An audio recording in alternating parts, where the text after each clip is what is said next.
এখন ব্রাজিলের ম্যাচ, এখন বিশ্বকাপ শুরু হচ্ছে। মেসি বার্সেলোনার হয়ে যেমন খেলেন, আর্জেন্টিনার হয়ে পারেন না। পর্তুগাল সমর্থকরা তো নতুন এসেছেন, না নতুন না নাইল ভাই, নতুন না। ব্রাজিল দলের সেন্ট্রাল ডিফেন্স তাদের সবচেয়ে বড় শক্তি। তাদের দলে নেইমার আছেন, খেলতে পারবে কিনা? খেলতে পারবে না। যদি ড্র হয় ম্যাচটা, দুই দলের কেউই অখুশি হবে না।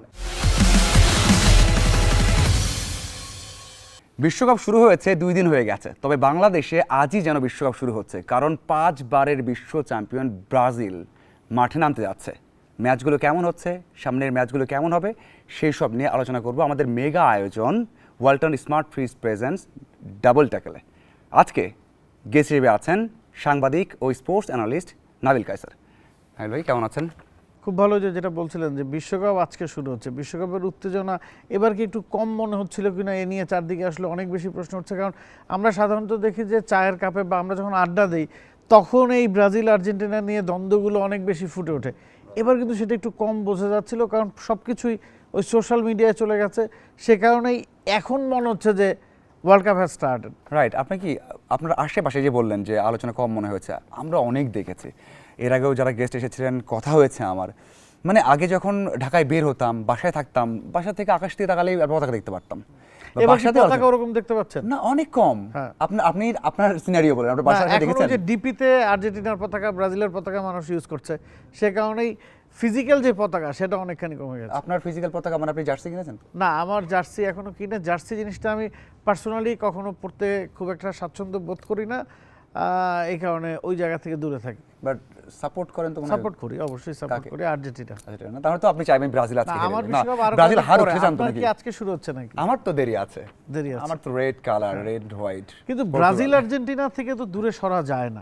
রাইট। এটা কি একটা ডিপ্লোম্যাটিক ওয়ে নাকি আপনার, যে অন্যদিকে পর্তুগাল বা রোনালদো ব্রাজিল না না না, ওরকম কিছু না। আমি আগে থেকে ইউরোপের খেলা দেখি এবং আমার মনে হয় যে পর্তুগাল বেস্ট, আমার কাছে মনে হয়। এবং রোনালদো বড় একটা প্রভাব ফেলেছে আমার পর্তুগালের সাপোর্ট করার ক্ষেত্রে। যাই হোক, ব্রাজিল মানে বলছিলাম যে 5 বারের চ্যাম্পিয়ন, তাদের দলে নেইমার আছে, খেলতে পারবে কিনা? খেলতে পারবে না, মানে কবে খেলতে পারবেন সেটা একটা সংশয় আছে। তবে আনচেলত্তি, আমার কাছে কেন মনে হয় যে আনচেলত্তি হচ্ছে তাদের সবচেয়ে বড় সুপারস্টার। একমাত্র তিনিই পারেন হয়তো বা যে এই দলটাকে ভালো কিছু এনে দিতে। আপনার কি মনে হয়? পুরোপুরি একমত। আনচেলত্তিকে যখন নেওয়া হয়েছে, ব্রাজিলের অবস্থা খুব একটা সুবিধার ছিল না, এবং ডন কার্লো ব্রাজিলের ইতিহাসের প্রথম কোচ যিনি ব্রাজিলিয়ান নন, যিনি ওয়ার্ল্ড কাপে ব্রাজিলের দায়িত্ব সামলাবেন। ইতিহাসে কিন্তু এই ঘটনা এর আগে কখনো ঘটেনি যে নন ব্রাজিলিয়ান কেউ ব্রাজিলকে বিশ্বকাপে ম্যানেজ করছেন। তো তার ওই ক্যাপাবিলিটি আছে, ইউরোপের one of the finest coach, এবং ম্যানেজমেন্টে তিনি অন্যদের চেয়ে আসলে অনেকখানি এগিয়ে। ব্রাজিলের সমস্যাটা কি হচ্ছে, ব্রাজিল দলে সুপারস্টারের কখনো কমতি নাই। আপনি যে বলছেন যে অ্যানচেলত্তি হয়তো অন্যদের চাইতেও বড়, ফুটবলারদের চাইতেও বড়, সে কারণেই তাকে নিয়ে আসা হয়েছে। এই সুপারস্টারকে ম্যানেজ করতে হবে। এ কারণে কিন্তু ব্রাজিল অনেকদিন ধরে বিশ্বকাপ পাচ্ছে না। ওই ম্যানেজের দায়িত্বটা বা সবার ওপরে যাতে তিনি থাকেন, তার কথায় যাতে পুরো টিমটা চলে, সে কারণে কিন্তু তাকে আনা হয়েছে। অনেক জায়গায় এটাই বলা হয়, মানে রোনালদোকে ম্যানেজ করেছেন, আরও আগে কত সুপারস্টার কাকে করেননি। হ্যাঁ, কাকে করেনি সেই তালিকা আসলে বলা কঠিন। তারপরেও মানে একটা জায়গায় দেখলাম যে ব্রাজিলিয়ান একটা পত্রিকাতেই বলছিল যে মাস্টার অফ ম্যানেজিং বা ম্যানেজ ইগোস, মানে ইগোকে ম্যানেজ করার বড় মাস্টার হচ্ছে আনচেলত্তি। ওখানে ব্রাজিলিয়ান তো তারা তো অনেক বেশি, মানে লাইফ স্টাইলটাই এরকম যে আমরা অনুশীলনের সময় যাবো না, আমরা আনন্দ করব। সেই জায়গাতে বড় একটা প্লাস পয়েন্ট কিনা যে আনচেলত্তি এগুলো ঠিক করতে পারবেন, মাঠে পারফরমেন্স ঠিক করে নিয়ে আসতে পারবেন। ধরুন এবার ব্রাজিলের দলের যারা স্টার, তাদেরকে বলে দেওয়া হচ্ছে সোশ্যাল মিডিয়া খুব হিসেব করে চালাতে, মানে এত বড় একটা নির্দেশনা কিন্তু তিনি দিয়েছেন। আবার গতকালকে প্রেস কনফারেন্সে তাকে জিজ্ঞেস করা হয়েছিল যে ব্রাজিলিয়ান মানে কি, সাম্বা। ব্রাজিলিয়ান মানে গোল করার পরে ব্রাজিলিয়ান ফুটবলাররা সেলিব্রেট করবেন, নাচবেন। গেলবার যখন ওই যে রিচার্লিসনের ওই গোলের পরে ব্রাজিল দল নেচেছে, এরপরে যখন তারা বাদ পড়েছে, তখন তা নিয়ে অনেক সমালোচনা হয়েছে। প্রেস কনফারেন্সে গতকালকে জিজ্ঞেস করা হয়েছে যে এবার কি আপনি ওই ধরনের কোনো বার্তা দিচ্ছেন কিনা, যে না নাচা যাবে না, চ্যাম্পিয়ন হলে নাচতে হবে, ওরকম বার্তা তিনি দেননি। তো আপনাকে কঠিন হতে হবে, তবে ব্রাজিলিয়ান ফ্লেয়ার যেটা, সেটা তো আপনি বন্ধ করতে পারবেন না। এখন এই দুইটার মিশ্রণ এই অল্প কয়দিনে তিনি নিজেও কতটুকু গুছিয়ে নিয়েছেন, সেটাও একটা বড় প্রভাব রাখবে। আচ্ছা, যেহেতু বললাম যে শুরু হচ্ছে বাংলাদেশের বিশ্বকাপ, মানে বাংলাদেশের ফ্যান্স তো অনেক ব্রাজিলের, মানে আলোচনা হয় ব্রাজিল আর্জেন্টিনা নিয়ে। না ওই যে পর্তুগাল সমর্থকরা তো নতুন এসেছেন না নতুন না নাইল ভাই, নতুন না, এটা অনেক আগে থেকে এসেছে, এটা আলাদা। আমরা ব্রাজিলের সাথে না, পর্তুগাল ফ্রান্স জার্মানিও কিছু কিছু চলে আসছে। আমরা ব্রাজিল, ওই যে ব্রাজিলের সাথে না, আমরা আলাদা, এবং আমরা আলাদাভাবেই তাদেরকে সাপোর্ট করি, ইউনিক, একদম ইউনিক, এবং আমরা ভালো কিছু করতে পারি।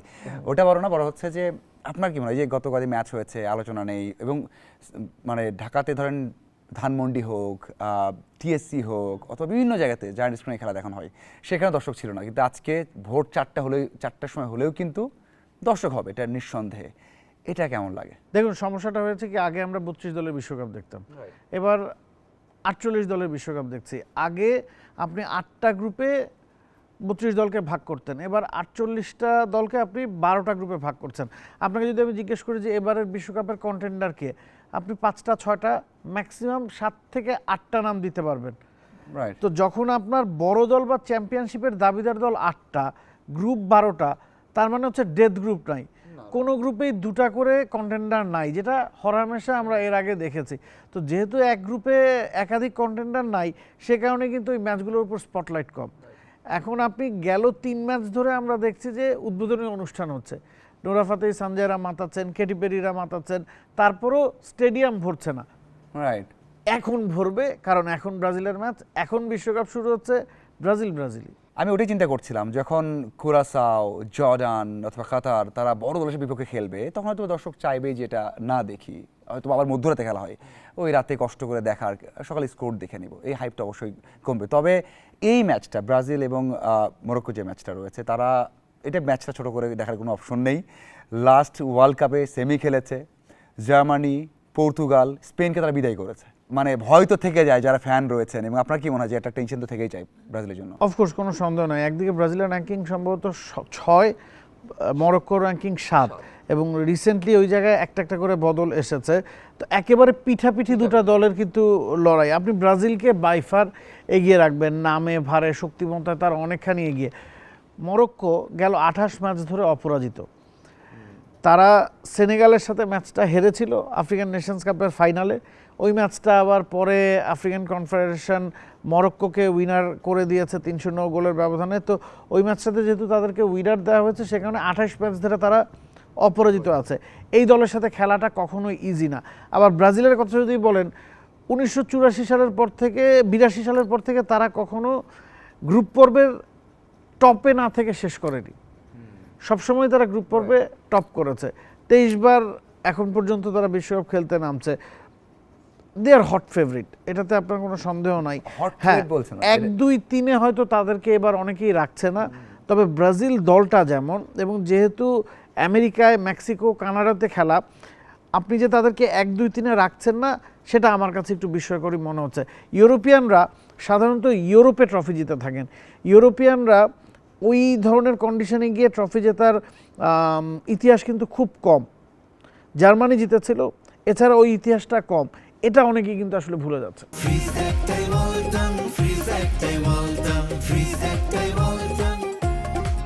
নেইমারকে মানে রোলটা কীভাবে দেখেন? মানে ইনজুরিতে পড়েছেন, এবং কবে খেলতে পারবেন, কয়টা মিনিট খেলতে পারবেন, তার থেকে বেশি রোলটা এমন হয়ে গেল যে একজন সিনিয়র ফুটবলার বা তারকা থাকলে অন্য দল ভয় পাবে, বা তাকে নিয়ে আলাদা চিন্তা করতে হবে কখন নামবে বা কী করছে, একটা প্রেশার। এটাই কি রোল এবার নেইমারের? মাজার, আপনি একটা ম্যাচ কভার করছেন, সেটা ক্রিকেট হোক, ফুটবল হোক, সর্বোচ্চ কত সাংবাদিক দেখেছেন? সর্বোচ্চ আমরা বাংলাদেশিরা সাংবাদিকের সংখ্যা সবসময় বেশি দেখি, তারপর একটা প্রেস অফিসে হয়তো 120 জন হচ্ছে। ব্রাজিলের দল ঘোষণার দিন 700 সাংবাদিক গিয়েছেন। মানে আমরা যেটা দেখে ভরকে যাই বা যেটা দেখে আমরা অভ্যস্ত, তার তুলনায় 7 গুণ বেশি সাংবাদিক শুধু ওই সংবাদ সম্মেলনে ছিলেন নেইমারের নামটা আছে কি নাই এইটা জানার জন্য। একটা বিষয় অ্যাড করতে চাই, অনেকেই বলেছে যে বাংলাদেশে যে পরিমাণ হাইপ ছিল, মানে মজা পাচ্ছিল বা আনন্দ করছিল, ওয়ার্ল্ড কাপ জিতে গেছে। অনেকে তো ট্রল করছিল, সামাজিক যোগাযোগ মাধ্যমে লিখছিল যে ভাই ব্রাজিলের ফ্যানরা ওয়ার্ল্ড কাপ জিতে গেছে, ওয়ার্ল্ড কাপ জিতে হবে না, তাই না? আমার কাছে এই জিনিসটা খুব ট্রিকি মনে হচ্ছে, একদম মানে অনেস্ট অপিনিয়ন যেটা, নেইমারকে কিভাবে অ্যানচেলোত্তি ইউজ করেন সেটা এই বিশ্বকাপে ব্রাজিলের পথ চলার পুরোপুরি দিক নির্দেশনা দিয়ে দিবে। আমি একটা কন্টেন্ট দেখছিলাম, সেখানে ওয়েসলি বারেসি, ইতালিয়ান ডিফেন্ডার, তিনি অ্যানচেলোত্তি যখন 94 বিশ্বকাপটা হয় এই আমেরিকাতেই, তখন সাচ্চির অ্যাসিস্ট্যান্ট কোচ ছিলেন ইতালি দলের। ওই পুরো বিশ্বকাপে বারেসিকে সাচ্চি ব্যবহার করেননি, শুধুমাত্র ফাইনালে ব্যবহার করেছিলেন। ফাইনালে ফর্মের চূড়ায় থাকা রোমারিওকে বারেসি বোতলবন্দি করে রেখেছিলেন। বিশ্বকাপের আগে বারেসিকে নিয়ে সবচেয়ে বেশি কথাবার্তা হচ্ছিল। ইনজুরির কারণে তিনি ছিটকে গিয়েছিলেন, তবে তাকে দলে রাখা হয়েছিল, শুধু ফাইনালে ব্যবহার করা হয়েছিল।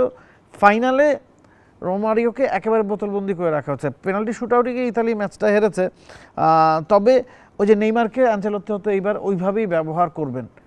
নেইমারকে যে কোনো গুরুত্বপূর্ণ ম্যাচে নামিয়ে দেওয়া হবে। প্রথম ম্যাচটা তিনি মিস করছেন, এখনো পর্যন্ত আসলে ট্রেনিং করছেন না।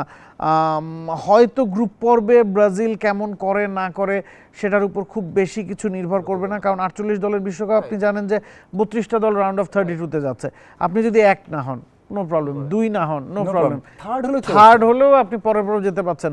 সেরা 12টা দলের মধ্যে 8টা দলের মধ্যে যদি থাকেন, তো নেইমারকে নিয়ে গ্রুপ পর্বে আমার মনে হয় না যে আনচেলত্তি কোনো ধরনের বাজি খেলবেন বা কোনো ধরনের ঝুঁকি নেবেন। প্রয়োজন পড়লে রাউন্ড অফ 32 থেকে তাকে যদি ফিট পাওয়া যায় তখনই আসলে তিনি ব্যবহার করবেন, এমনটা আমার মত। তবে গ্রুপ পর্বে তাকে সেকেন্ড ম্যাচে বা থার্ড ম্যাচে আপনি অল্প সময়ের জন্য মাঠে দেখবেন। দলটা কেমন দেখেন? আমি দুই দলের কথাই বলছি। অবশ্যই মরক্কোর কথা বললাম, তারা স্ট্রেংথ তো আছে, দিয়াজ আছে রিয়াল মাদ্রিদের, ভালো মানে রিয়াল মাদ্রিদ ভালো সময় যায়নি, তারপরেও পারফর্ম ভালো করেন। অন্যদিকে আবার যদি আমরা ব্রাজিলে আসি, এলিসন থেকে শুরু করে এক্সপিরিয়েন্স, সেখানে ক্যাসেমিরো রয়েছেন। আমরা যদি ফ্রন্টে দেখি সেখানে বেশ কয়েকজন আছেন যারা ইয়াং স্টার বলতে পারেন, বা এন্ড্রিকের কথা বলতে পারেন। মানে এটাতে কোনোভাবেই আমি বলতে পারবো না যে মরক্কো অনেক পিছিয়ে আছে। আপনি যেটা স্ট্যাটগুলো বললেন যে 82 সালের পর থেকে তারা কখনোই চূড়ায় না থেকে দ্বিতীয় রাউন্ডে যায়নি, আপনার দলটা কেমন লাগছে ব্রাজিলের?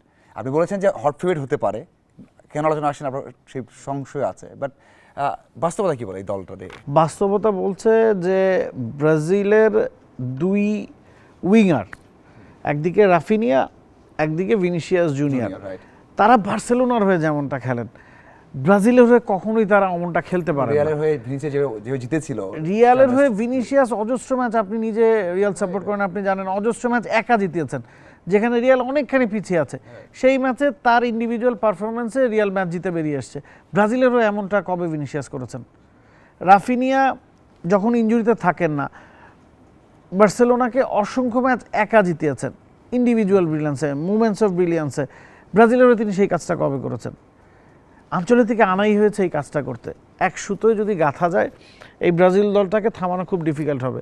তবে ব্রাজিলের জার্সি গায়ে তারা নিজেদের সেরা ছন্দে থাকতে পারবেন কিনা, এই উত্তরটা আনচেলত্তিকে আসলে খুঁজতে হবে। এখানে একটা বিষয় কাজ করে নাকি, বিশেষ করে রিয়াল বার্সেলোনা তাদের প্লেয়ার ভালো করতে পারে না, কিন্তু আগে যখন দেখেছি 2200 জন না, এটা কিন্তু রিসেন্ট হচ্ছে। এর আগে রোনালদোর ক্ষেত্রে আপনি এই কথা বলতেন না, রিভালদোর ক্ষেত্রে বলতেন না, বা রোনালদিনোর ক্ষেত্রে বলতেন না। লিগ আছে না, যেমন ইতালিয়ান লিগ একটু ডিফেন্সিভ খেলে বা শর্ট পাসে খেলছে বা যেভাবে খেলুক। আবার আমি যদি লা লিগে আসি, সেখানে আবার দেখা যায় অনেক সময় লং পাস, মানে হয়তো বা ফাস্ট ফরমেশন বা স্ট্র্যাটেজি হচ্ছে। আবার যারা ব্রাজিল স্কোয়াডে আছেন, যারা ব্রাজিলিয়ান লিগ খেলছেন, তারা তো আরো বেশি, মানে যেটা আমরা জানি টিপিক্যাল ল্যাটিন আমেরিকা গেম, এই যে বিভিন্ন মানে আলাদা হয়ে যাওয়া, মানে বিশেষ করে যে নাম দুটো বললেন রাফিনা এবং ভিনিসিয়াস, এই ডিফারেন্সগুলোর কারণে না, আমার একদমই মনে হয় না মাজার। কারণ এখানে পুরো বিষয়টা আপনি যদি খেয়াল করেন, এই ঘটনাটা বা এই জিনিসটা শুধুমাত্র ভিনিসিয়াসের ক্ষেত্রেই খুব বেশি করে উচ্চারিত হয়, এক্স্যাক্টলি রাফিনিয়ার ক্ষেত্রেও অতটা হয় না। আমি একসাথে দুজনের জন্যই বললাম, কিন্তু এর আগে কি আপনি এই ঘটনা কখনো শুনেছেন? এর আগে শুনেছেন যে রোনালদো কখনো ব্রাজিলে গিয়ে ভালো খেলতে পারছেন না, বা রোনালদিনিও ব্রাজিলে গিয়ে ভালো খেলতে পারছেন না, রিভালদো, কাকা, বার্সেলোনা, রিয়াল মাদ্রিদে খেলা অসংখ্য প্লেয়ারই তো ব্রাজিল দলে খেলেছেন। মেসির ক্ষেত্রে আমরা একসময় শুনেছি যে মেসি বার্সেলোনার হয়ে যেমন খেলেন, আর্জেন্টিনার হয়ে পারেন না। এখন মেসি বিশ্বকাপ জিতেছেন কত বছর বয়সে? 33-34। ভিনিসিয়াসের তো মাত্র 26। তিনি বলতেই পারেন যে আমার হাতে অনেক সময় আছে, গুছিয়ে নিচ্ছি এখনো। তবে ব্রাজিল দলের শক্তি দুর্বলতার কাটাছেঁড়া যদি আপনি করতে বসেন, আমার কাছে মনে হয় ফ্রন্টলাইন তাদের সবচেয়ে বড় শক্তির জায়গা। ভিনিসিয়াস জুনিয়র, রাফিনিয়া, নেইমার যখন ফিরবেন, নেইমার, ম্যাথিয়াস কুনিয়া, এটা তাদের শক্তির জায়গা। ডিফেন্সটা তাদের জন্য একটু হলেও দুর্বলতার জায়গা, বিশেষ করে 2 উইং ব্যাক, একদিকে যদি সান্দ্রো খেলেন, অন্যদিকে দানিলো খেলেন, ওই জায়গায় তাদের দুর্বলতা থাকছে। মনে হয় একটু স্লো মনে হয় না? বয়স হয়েছে, এটা আপনাকে মানতেই হবে, বয়স হয়েছে, এবং তারা ব্রাজিলিয়ান লিগে খেলছেন, ফ্ল্যামেঙ্গোতে খেলছেন, তো ওই জায়গায় একটু দুর্বলতা তাদের আছে। ক্যাসামিরোর বয়স হলেও তিনি ম্যান ইউতে দারুণ পারফর্ম করে গেছেন। তার উপর হয়তো আপনি ভরসা রাখতে পারেন। যদি স্পেন অথবা স্পেনের সাথে পড়লো, ফ্রান্সের সাথে পড়লো, তাহলে সমস্যা পড়তে পারে, কারণ সমস্যা পড়তেই ওদের পারে। তো পেস অনেক, পেসটার সাথে কিভাবে আপনি খাবেন সেটা একটা বিষয়। আবার ক্যাসামিরোর সাথে ব্রুনো গামেরেজ এবং লুকাস পাকেওয়েতা, তাদের কম্বিনেশন কতটা জমবে, তাদের মধ্যে ক্রিয়েটিভ মিডফিল্ডারের রোলটা কে প্লে করবেন, এটা ব্রাজিলের জন্য একটা দুশ্চিন্তার জায়গা। তারা সবাই একটু ডিফেন্সিভ ঘরানার, সৃষ্টিশীলতায় খানিকটা হয়তো পিছিয়ে থাকবেন। আপনি যেটা বললেন যে স্পেনের পেদ্রি আছে বা জার্মানির মুজিয়ালা আছে, তো ওই জায়গায় সৃষ্টিশীলতায় তারা খানিকটা পিছিয়ে থাকবে। সেন্ট্রাল ডিফেন্স তাদের সবচেয়ে বড় শক্তি, মার্কিনোস এবং গ্যাব্রিয়েল, ওই জায়গাটাতে তারা ভরসা রাখতে পারে। ফরওয়ার্ড লাইন তাদের খুব ভালো, মিডফিল্ড সলিড, তবে সৃষ্টিশীলতার খানিকটা অভাব আছে। দুই উইং ব্যাক তাদের খানিকটা দুর্বলতার জায়গা, সেন্টার ব্যাক তাদের শক্তির জায়গা। যদি এই ব্রাজিল আর্জেন্টিনা ম্যাচ পড়ে, আপনি তো নিশ্চিত যে আপনি বলবেন আর্জেন্টিনা জিতবে নাকি?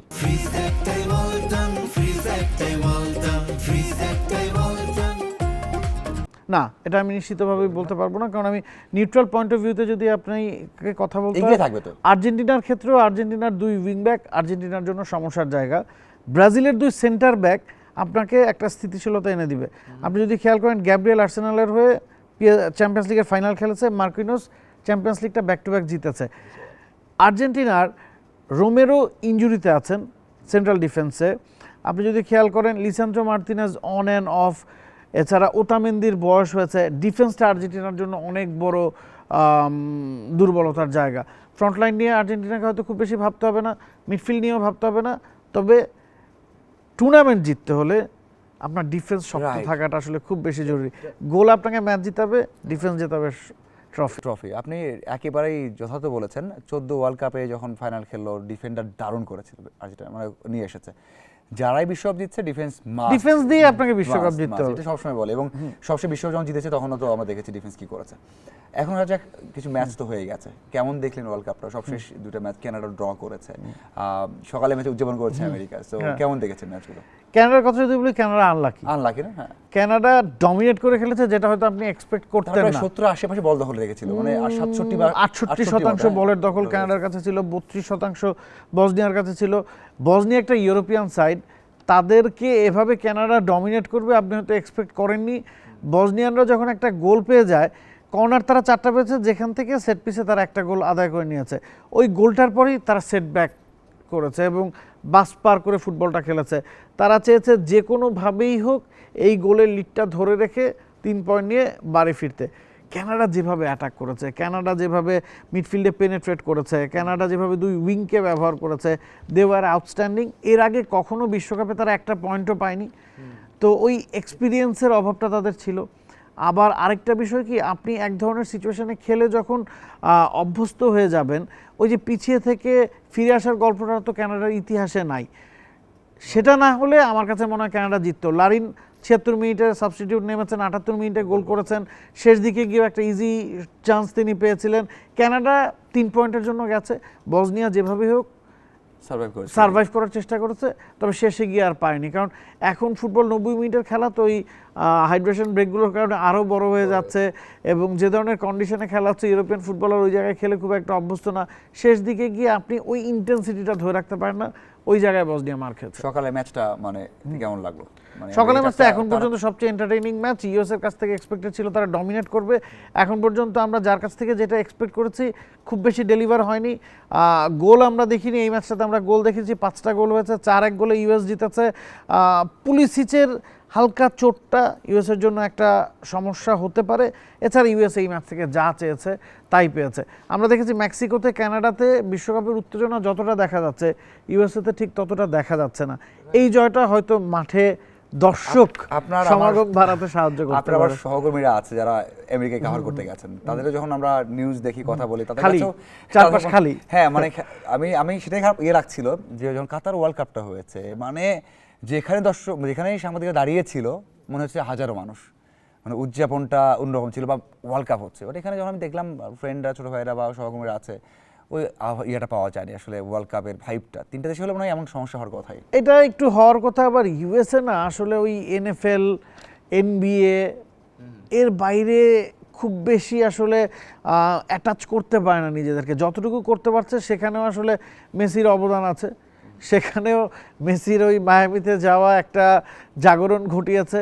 সে কারণে আসলে দর্শক পুরোপুরি ফুটছে না। তবে আমার মনে হয় যে খেলাগুলো যখন শুরু হবে, মানে বড় দলের খেলা, ব্রাজিলের ম্যাচ, আর্জেন্টিনার ম্যাচ যখন শুরু হবে, নিজেরা তারা একটা ম্যাচ খেলে ফেলেছে, বড় জয় পেয়েছে, ওই জয়টা মাঠে দর্শক টানবে। পোচেতিনো কেমন দেখলেন? মানে তার তো বড় একটা অ্যাসাইনমেন্ট এবার, তাই না? মানে আমেরিকার কোচিং ক্যারিয়ার এবং তাকে নেওয়া হয়েছে কারণে শুরুটা তো ভালো হলো নাকি? শুরুটা মানে তিনি যেটা এক্সপেক্ট করেছেন সেটার চেয়ে ভালো হয়েছে। তিনি নিজেও হয়তো এক্সপেক্ট করেননি যে ইউএসএ এভাবে ডমিনেট করবেন। তবে ইউএসএ ডমিনেট করার কথা, যে ধরনের দল ইউএসএর কাছে আছে, ইয়াংস্টার আছে এই দলটায়। জিও রেইনা কালকে শুরুর একাদশে ছিলেন না, একেবারে শেষ দিকে গিয়ে গোল করেছেন। সার্জিনো ডেস্ট আছেন, পুলিসিচ আছেন, টাইলার অ্যাডামস আছেন। তো এই দলটাতে যথেষ্ট ইয়াংস্টারদের উপস্থিতি আমরা দেখেছি, এক্সপিরিয়েন্স ক্যাম্পেনারও আছে। এক্সপেকটেশনের চেয়ে ভালো তারা করেছে। পচেত্তিনোর একটা ল্যাকিংস ছিল যে যেহেতু তারা হোস্ট, আমরা জানি যে হোস্ট হলে একটা সুবিধা, হোস্ট হলে আপনাকে কোনো কোয়ালিফিকেশনের মধ্যে দিয়ে যেতে হয় না, আপনাকে কোনো যাচাই বাছাইয়ের মধ্যে দিয়ে যেতে হয় না, আপনি অটোমেটিক একটা টিকিট আপনাকে ধরিয়ে দেওয়া হয় যে আপনি বিশ্বকাপ খেলছেন। তবে হোস্ট হলে একটা অসুবিধা আছে যে আপনি কম্পিটিটিভ ম্যাচ কম পান। তো পচেত্তিনো কিন্তু কম্পিটিটিভ ম্যাচ কম পেয়েছেন। তবে ইউএসএ একটা কাজ খুব ভালো করেছে, তারা জার্মানি, পর্তুগাল, বেলজিয়ামের মতো দলগুলোর সাথে ফ্রেন্ডলি খেলেছে, বড় দলের সাথে ফ্রেন্ডলি খেলেছে, সেটা তাদেরকে হয়তো এই বিশ্বকাপে সাহায্য করবে। শেষ প্রশ্ন, ব্রাজিল মরক্কো কে জিতবে, স্কোরলাইন কি হতে পারে? আমার কাছে মনে হয় যে এই ম্যাচটা খুব ইন্টেন্সিভ ম্যাচ হবে। এই ম্যাচে দুই দলই জয়ের জন্য চেষ্টা করবে। তবে দিন শেষে এই গ্রুপে যেহেতু স্কটল্যান্ড এবং হাইতি আছে, এই গ্রুপে যেহেতু পরের ম্যাচগুলো একটু ইজিয়ার, যদি ড্র হয় ম্যাচটা, শেষের দিকে গিয়ে স্কোর লাইন যদি সমান সমান থাকে, দুই দলের কেউই অখুশি হবে না। মানে 1-1 বা 2-2? কারেক্ট, 2-2 হওয়ার সম্ভাবনা আমার কাছে 1-1 মনে হচ্ছে। যদি আপনি এক্সাক্ট স্কোর লাইন বলতে বলেন, আমি বলবো 1-1। অসংখ্য ধন্যবাদ আপনাকে। আশা করি আবারও আলোচনা হবে, কথা হবে। বিশ্বকাপ অনেক লম্বা বিশ্বকাপ, দেখা হবে। দর্শক, আজকে এই পর্যন্ত বিদায় নিচ্ছি ওয়ালটন স্মার্ট ফ্রিজ আয়োজিত ডাবল ট্যাকল থেকে। আশা করি আপনারা ইন্ডিপেন্ডেন্ট টেলিভিশন এবং ডিজিটালের স্পোর্টসে চোখ রাখবেন এবং সাবস্ক্রাইব করবেন, ফলো করবেন। ধন্যবাদ সবাইকে।